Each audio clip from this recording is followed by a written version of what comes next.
konting tiis na lang. Panlupa dyan, floringan. Kapalapat dyan, tabi ko kamay lang ito. Parang ang liit nga tingnan nung una, ha? Pero bigla lumaki.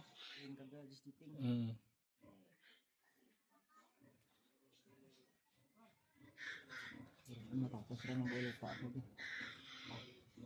Matantay ang lupa. Mga ilang patong na hollow blocks yan? 4. Dito? Hindi na yung makakalabas? Hindi. May ano mata. May siping pa. May tapping pa sa babong. Tapos idya, sa kapatong. Patungan mo pa. Di, sa kapatong idya. Pasungan. Pasungan, no? Tapos sa kapatong ang silid. Sa kalulak sa pasungan. Pero yung pasungan niya pa payo. Parang ubos ka na ng pagkain. Kung kanto. Bilay. Mahirap.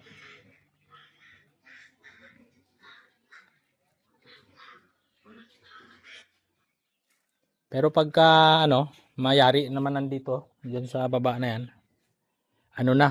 Puro nursery na lang yan dito. Yan, nursery. Tapos dito pala para pag kulay balbagan mo hindi. Mag-welding ka na lang ng Matiltig ligay ka sa may diyan na kaya. Binublock sa rat, tigay mo na mag-connect diyan. Isuot mo to. Pero dito palaparan talaga natin kasi same ang sukat eh. Kasi dalan dito. Maglagay tati parang tuyo ko lahat nag-stating rig to rin. Ati supunan Yung stating rig ya, baluan lang ra para kadlaw sa ilos piak. Tapos amo diyan linya puro parowing na.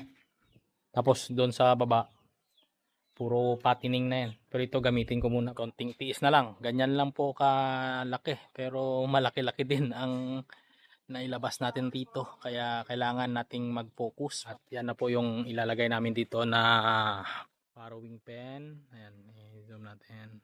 Ayan yung farrowing pen. At ito naman ang gestating pen. Ayan, stainless po ang feeder niyan. Dali-dalawa. Yung isa natatakpan.